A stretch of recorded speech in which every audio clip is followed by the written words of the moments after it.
Сәлеметсіздер ме, достар? Тікелей эфирге қош келдіңіздер. Біздің бүгінгі тақырып ақша және бала. Жалпы ақша туралы, негатив установкалар туралы.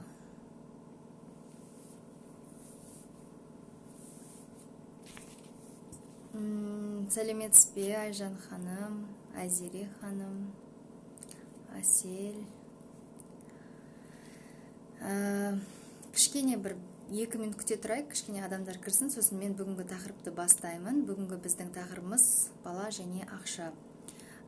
Жалпы ақшаға қатысты қандай негатив установкалар бар, сол туралы айтатын боламыз.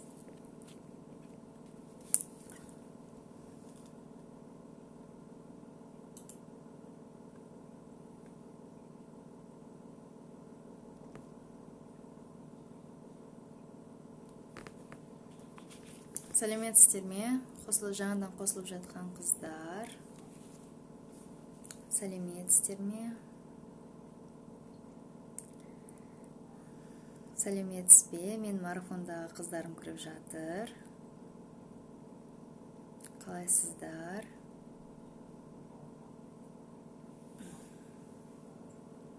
Мөлдір ханым, сәлеметсіз бе? Сәлеметсіздер ме, қыздар? Эфирден шығып кетпеңіздер, қазір өте маңызды тақырып айтылады. Өзіңізді таныстырып өтсеңіз дейді. Жаңадан қосылған шығарса, мен парақшама. Жалпы менің аты жөнім Адия. Мен бала психологиясын кеңінен зерттеп жүрген маманмын. Осы бала психологиясы туралы блог жазып жүргеніме 2 жылдан асты. Осы уақытқа дейін өте көп сол тақырыпта посттар жазылды, және өте көп кітап оқылды, өте көп семинарлар мен марафондарға қатыстым өзім. Және осы уақытқа дейін көптеген тамаша отзывтар алдым аналардан. Сондықтан енді осы күннен бастап өте жиі тікелей эфир өткізуді шешім қабылдадым. Бүгін мен пост жазған болатынмын, бала және ақша. Жалпы балаңыз бай болсын десеңіз, балаңыз үлкен мақсаттарға жетіп, қалталы болсын десеңіздер, онда ақшаға қатысты фразаларды дұрыс қолдана білу керек деген пост жазған болатынмын.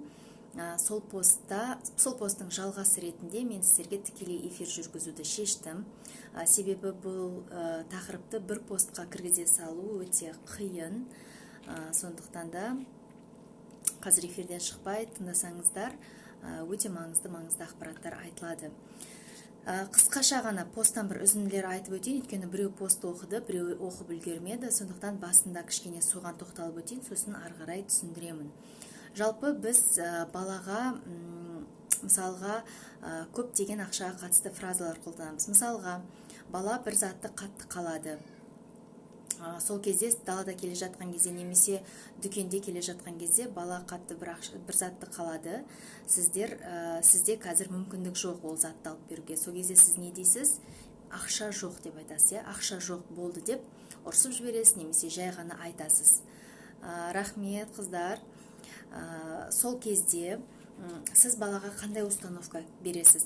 Яғни сіз балаға ақшаны табу өте қиын, мен оны әрең табамын, сондықтан саған қазір ештеңе алып бере алмаймын деген сияқты установканы үйретесіз.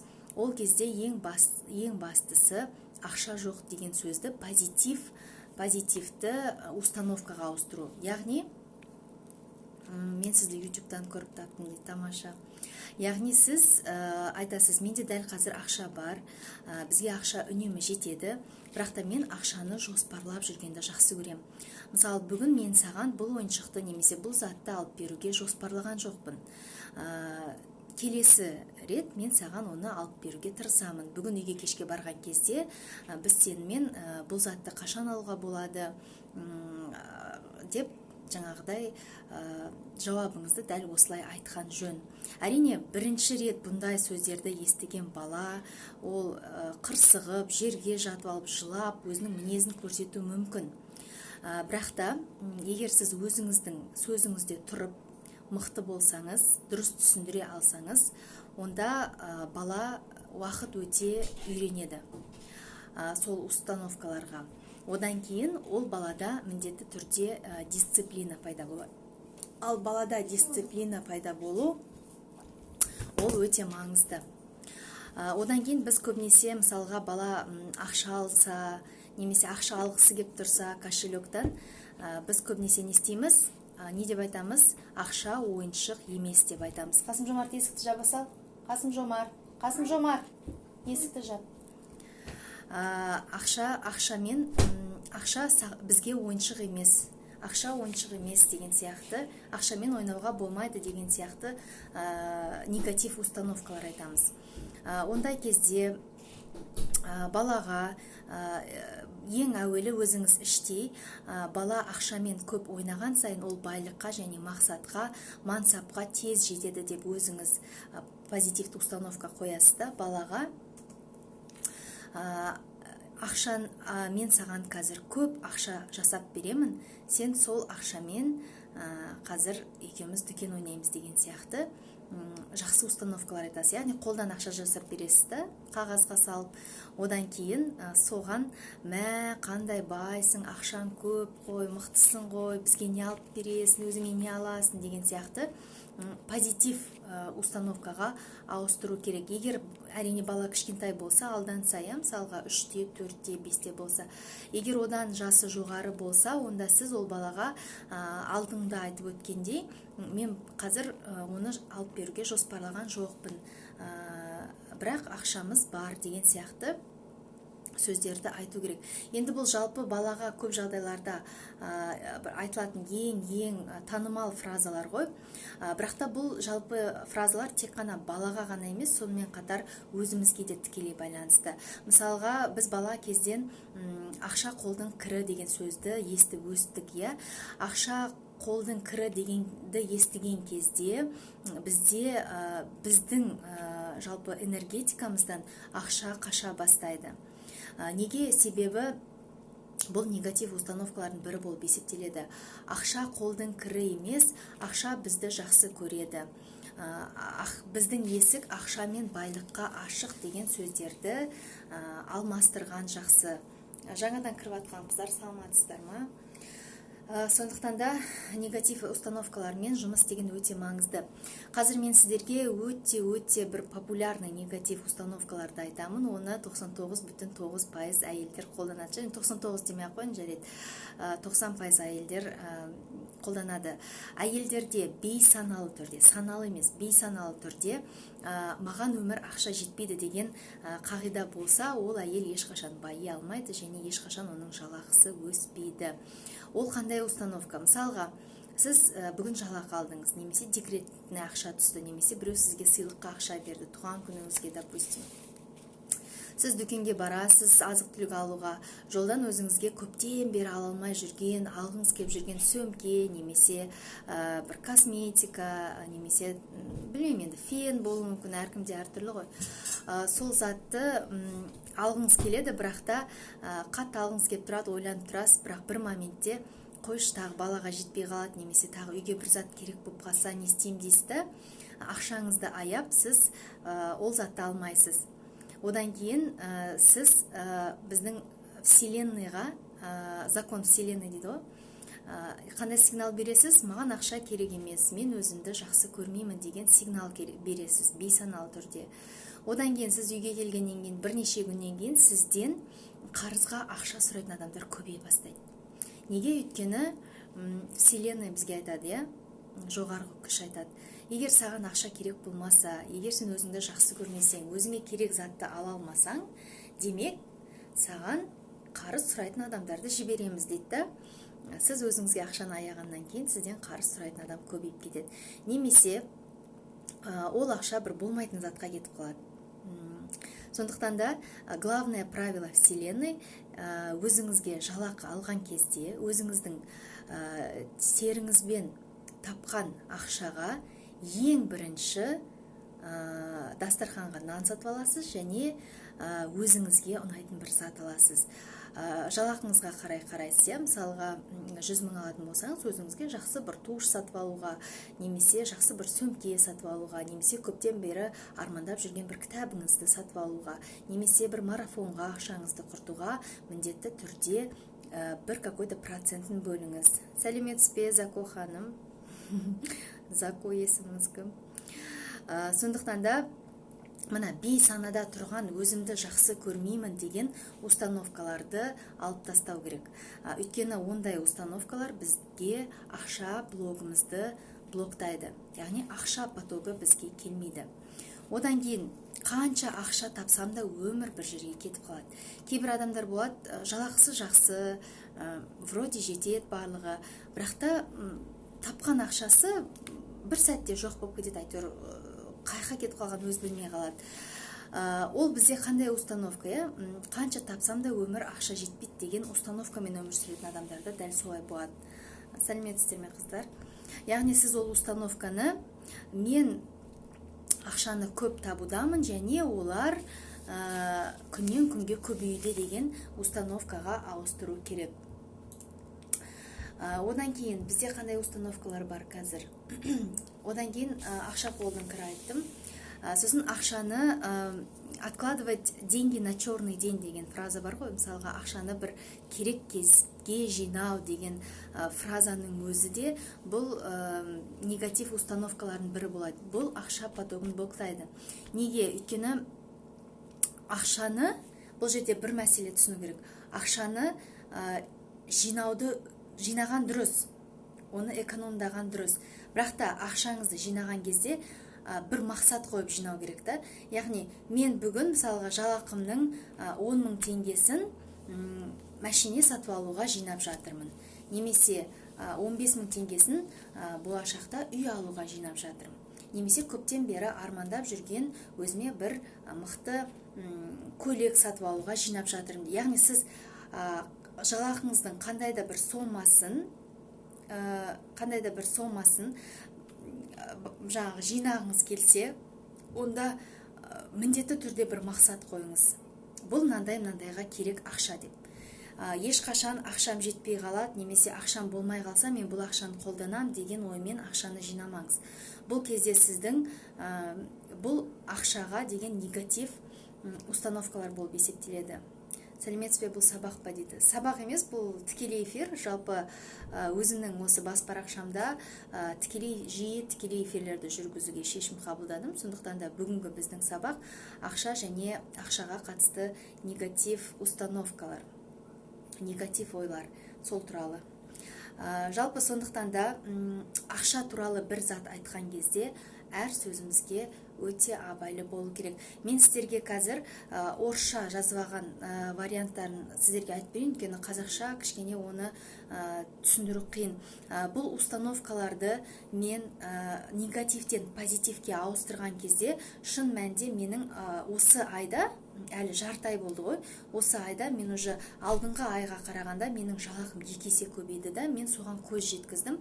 Және өзімнің таныстарыма айта бастаған кезде шын мәнінде оларда да көп өзгеріс болғанын мен байқадым. Мен осыдан 3 күн бұрын бір ақшаға қатысты бір ой келді, мен сразу оны позитивке ауыстырдым. Және өзіме нақты сома қойдым да, мысалға осы айда мен мынандай сома табамын деп сенімді түрде айттым. Және келесі күні таңертең маған хат келді, бірнеше хат келді. Адия ханым, біздің компаниядан сізге мынандай бір ұсыныс айтайын деп едік, мынандай сома предлагать ете аламыз, мынандай деген сияқты нәрсеге хат келді. Мен өзім таңғалып қалдым, өйткені маған жарнама түседі, маған адамдар түседі, бірақ та мұндай үлкен ұсыныс маған түспеген болатын оның алды. Сондықтан да мен шынымен бұл установкалар жұмыс жасайды екен деген 100% көзім жетті да, мен сразу 2 күннен кейін осы тақырыпқа тікелей эфир жүргізсем екен және пост жазсам екен деген бір менде не пайда болды, сразу желание пайда болды. Өйткені мен әдетте пост жазған кезде өзім бір затқа көз жеткізбегенше, өзімнің өмірімнен ол зат пока өтпегенше мен көп жағдайларда айтпаймын болғанда, мысалы тақырыпқа байланысты да. Сондықтан да қыздар шын мәнінде жұмыс істейтін нәрсе. Енді қараңыздар, мынандай негатив установкалар бар. Деньги хватают от зарплаты до зарплаты. Яғни біз көбінесе не дейміз? Осы ақшамды қанша соссам да, қанша не қылсам да жетпейді. Әйтеуір күнде көріп атқан сол күнімізді осы бір зарплатпен көріп отырмыз деген сияқты сөз, былайша айтқанда сондай негатив установка. Яғни оның орнына қандай установка айту керек? Мне всегда хватает деньги, у меня их много. Яғни менің жалақым күннен күнге өсуде, менің ақшам әрдайым жетеді деген нәрселерді айту керек. Сіз жоғарғы күшке, вселенная дейміз ғой, соған мысалы нақты өзіңіздің ойыңызды қорықпай батыл түрде жіберген кезде көп жағдайларда шын мәнінде ол сізге береді. Мысалға мен отырдым да айттым, маған мына сома жетпейді, мен келесі айда мынандай сома тапқым келеді. Немесе қағазға жазып қойыңыз, мен сәуір айының немесе мамыр айының соңына дейін мысалға 500 мың теңге немесе миллион теңге. Прям, знаете, қыздар, санды жазған кезде қорықпай жазыңыздар. Прямо ойламаңыздар, ол сан, ол ақша маған қалай келеді, немесе ол күлкілі нәрсе, қалай мен 100 мың жалақы алып отырып келесі айда немесе бірнеше айдан кейін қалай мен миллион теңге табам деген ой вообще болмау керек. Яғни сіз нақты жоғарыға, мен осындай соманы жақсы көремін, мен осындай сомаға лайықпын, мен 2 айдан кейін миллион теңге тапқым келеді, немесе 500 мың теңге тапқым келеді деп нақты ой жіберген кезде, сәлеметсіздер ме қыздар, ол солай орындалады. Неге білесіздер ме? Өйткені біз жоғарғы жаққа позитивті энергия жіберген кезде бізге бірден ақша келе салмаса да, бірден біреу біздің басымызға миллион теңгені былай шаша салмаса да, қандай сигнал келеді білесіздер ме? Күшті бір идея келіп қалады. Сол миллион теңгені алып келетін бір проект ойыңызға түсіп қалады. Немесе моментально бір жасап жатқан жұмысыңызға қатысты бір күшті идея келіп қалады. Мысалы мен блогермін, мен мысалы сабақтар өткіземін, мысалға посттар жазам, реклама берем, үйден менде жақсы установка болды. Мен мысалы келесі ай мынанша тапқым келді деп айттым, и рас маған реклама беретін адамдар көбейіп кетеді, немесе бір үлкен компаниядан ұсыныс түсіп қалады, немесе бір идея пайда болып, мен мысалға марафоныма көптеген адамдар жинаймын, мысалға, немесе мен бір онлайн курстарымды көп адам сатып алуы мүмкін, немесе біреу бір зат беріп, одан да ақша табатын бір мүмкіндіктер пайда болып қалады. Яғни мен оны былай сіздерге түсіндіре алмаймын, өйткені ол бір ғажап нәрсе сияқты да. Яғни сіз нақты жоғарыға мен мынандай сомаға осы айда ақша табам деген ой тастадыңыз ба, все. Ол бүгін келмесе де, ертең келмесе де, сіз қай уақытқа нақты белгіледіңіз, сізге обязательно бір ой келеді. Рахмет. Ол ой келген кезде сіз бұл жерде бір важный информация бар. Сізге күшті бір идея келді. Егер сіз ол идеяны қорқып лақтыра салсаңыз, немесе ерініп жасамасаңыз, әрине сізге сіз ойлаған 200 мың теңгеңіз, немесе сіз ойлаған 300 мың теңгеңіз сізге никак келмейді.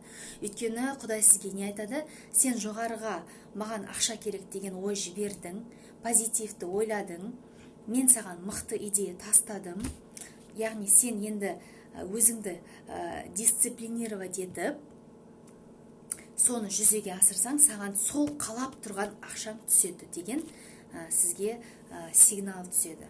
Сондықтан да бұл жерде тек қана армандап жатпай, ойлаған нәрсемізге күшті идея келді, бір план келді, соны орындау, тезірек әрекет жасау. Өйткені әрекет болмаса, бізге берілген мықты идеялар жайдан жай жоқ болып ұшып кетеді. Бұл аффирмация емес, қыздар. Бұл аффирмацияға жатпайды. Бұл ақшаға қатысты негатив эмоциялар болып есептеледі. Мысалға, сіз егер ақшаны жақсы көрмесеңіз, ақша қолдың кірі, ақша жоқ, ақша жетпейді, қайда тартсам да жетпейді деген сөзді айтқан кезде, сізде ішіңіз негативке, ақшаға қатысты негативке толады.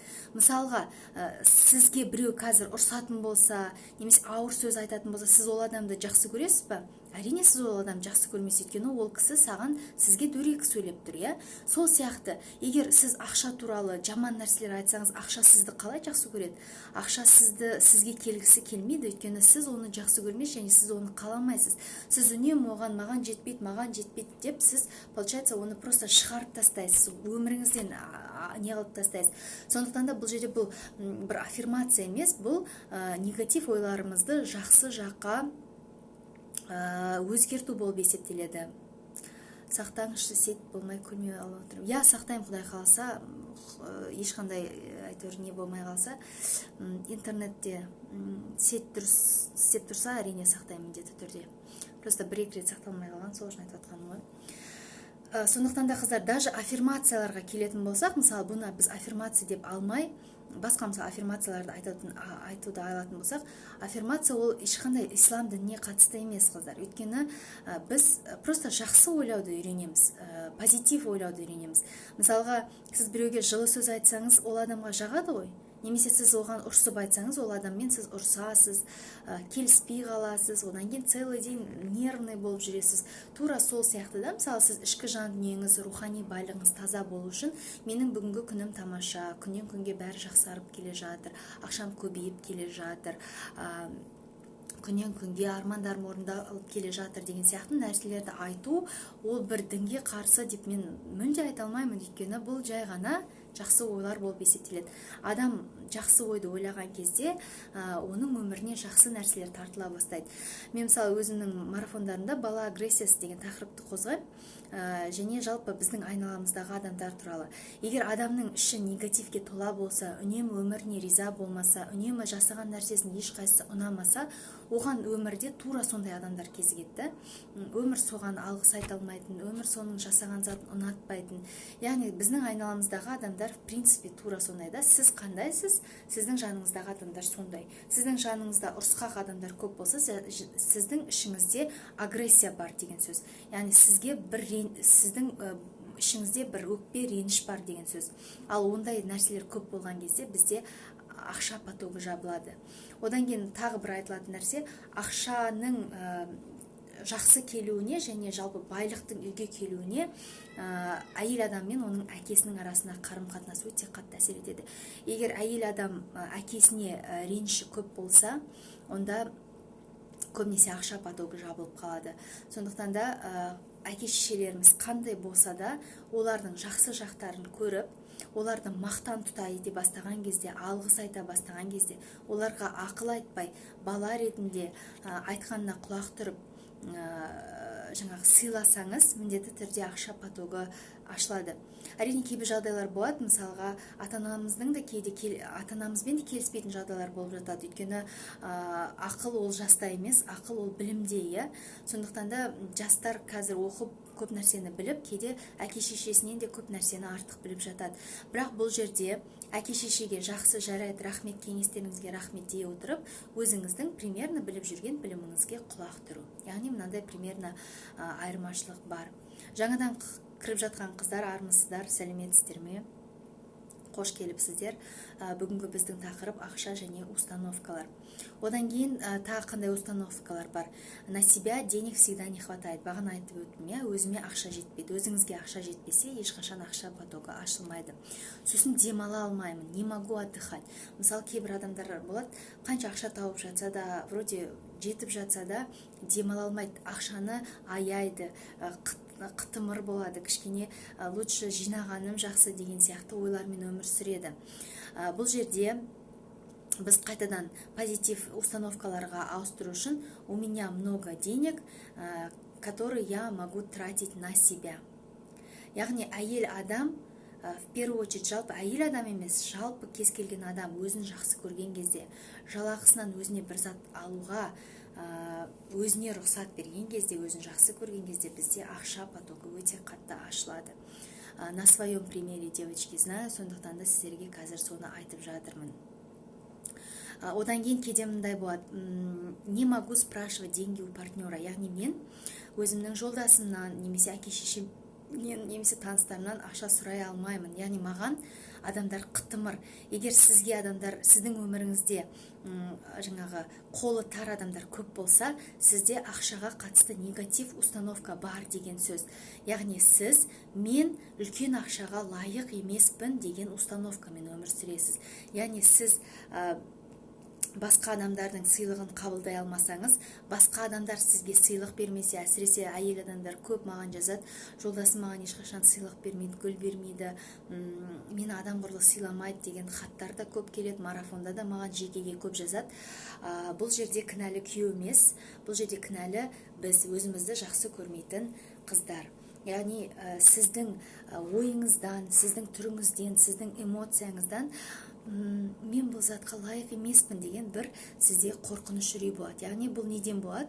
Бұл бала кездегі бір травмалардан болуы мүмкін, өзіне деген сенімсіздіктен болуы мүмкін. Кішкентай кезінде мүмкін сізді көп ұрысқан шығар, кішкентай кезіңізде сізді мүмкін көп балағаттаған шығар, сенің қолынан түк келмейді, мұрныңды сұқпайтын жерге сұқпашы деген сияқты сөздерді көп естіген болсаңыз, сізде самооценка түседі. Самооценка түскеннен кейін міндетті түрде біз мен оған лайық емеспін деген негатив установкалар болады. Ондай негатив установкалар болған кезде міндетті түрде сіз қолы тар күйеуге шығасыз, немесе қолы тар енеге кезігесіз, немесе қолы тар анаңыз болады, немесе жақын құрбыңыз болады, немесе ағаңыз, сіңліңіз болады. Өмірде қолы тар адамдар көп кездеседі. Егер сіз өзіңізді жақсы көрсеңіз, өзіңізді бір ханшайым сияқты сезінсеңіз, өзіңізге бір зат алуды аямасаңыз, сіздің өміріңізге сізге не только гүл, сізге бриллианттар мен шубалар беретін адамдар пайда бола бастайды. Яғни сіздің тіпті қолы тар күйеуіңіздің өзі сіздің энергетикаңызды сезеді де, мейрам күндері, туған күн күндері, жалпы кез келген күні сізге сыйлық беруден жалтақтамайтын болады. Сондықтан да бұл жерде ақшаға қатысты негатив эмоциялар біздің өмірімізге өте қатты әсер етеді. Одан кейін мына біздің ғарыштан, вселенныйдан, Құдайдан көп ақша сұрауды қорықпаңыздар. Мысалға бізде бір балалар болады ғой, бір армандарын айтып келе жатса, қойшы, ондай ақша қайда саған, немесе үлкен ақша тек қана кір жолмен келеді, өтірік алдап келеді деген сияқты нәрселерді айтатын болсаңыз, сіз балаңыздың қанатын кескендей боласыз. Өйткені бұл ақшаға қатысты негатив эмоция. Яғни біз ешқашан үлкен ақшаны армандауға, үлкен ақша біздің өмірімізге келуге қорықпауымыз керек. Өйткені сіз қорыққан сайын, сіз ақша тек қана жаман жолмен келеді деген оймен ойласаңыз, немесе байлықтан қорықсаңыз, сізге ақша ешқашан келмейді. Бұл өмірде ақшаны адал, өте көп тауып жатқан адамдар көп. Оның ішінде дәрігерлер де бар, оның ішінде бизнесмендер де бар. Мысалға біз көбінесе бірнеше адамның өмірін естіп қаламыз да жаңалықтардан, одан кейін ақшаны жаңағы қалай айтсам екен, ақшаны жаман жолмен табатын адамдар көп. Сондықтан да мен үлкен ақшаны табу үшін сондай бір әрекетке баруым керек деген сияқты сізде бір установкалар болуы мүмкін. Сондықтан да ақшаның көп болғанын, ақшаның бізге көп келгенін армандаудан қорықпаңыздар. Содан кейін деньги тянутся ко мне рекой деген сөзді көп қолданыңыздар. Бұл біздің ақша потогымызды өте жақсы ашады. Одан кейін деньги всегда не хватает деген ақшаны деньги липнут ко мне с удовольствием и остаются со мной навсегда деген сияқты сөздерге ауыстырыңыздар. Сосын деньги достаются тяжелым трудом деген негатив установка бар. Бізде ойлаймыз, біз көп жұмыс істесек, жақсы жұмыс істесек, бізге сол кезде ғана ақша келеді. Сіздер білесіздер ме, үйде баласын емізіп отырып, баласы жаңадан қырқынан шығып отырып, қазір Инстаграм арқылы 400-500 мың теңге айына тауып отырған қыздар бар. Сіздер ойлайсыздар ма, бұл қиын деп? Ол қиын емес. Ол пост салады, сторис салады, тікелей эфирлер өткізеді, сөйтіп қарапайым реклама арқасында ақша тауып отыр. Яғни ода қандай установка бар? Ақша оңай жолмен келеді. Мен ақшаны өте оңай табамын. Ақша маған көп келеді. Менің бір ғана сөзім маған көп ақша алып келеді деген сияқты установкалар бар қыздар. Қазір миллиондап, тек қана Инстаграм арқылы емес, жалпы өздерінің жұмысында, немесе басқа да бір бизнесында көптеген ақшалар табады. Неге біз көбінесе бай адамдарға қарап отырып, қалай осылар осындай соманы табады, қалай 500 мың теңгеге бір көйлек алады деп кейде мысалы ойлар болады, иә? яғни ол адамдарда қандай установкаға бар: мен ақшаға лайықпын, мен байлыққа лайықпын, мен ақшаны оңай табамын, өлең айтып табамын мысалға, иә. Сондай сияқты нәрселерден қорықпаңыздар.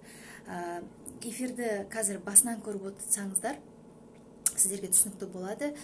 Сіздерге мынандай тапсырма: бүгін эфирдан кейін отыра сала қағазға мен мысалы қандай сомаға лайықсыз, миллионға лайықсыз ба, 2 миллионға лайықсыз ба, прям сол сұраққа жауап беріп жазыңыз.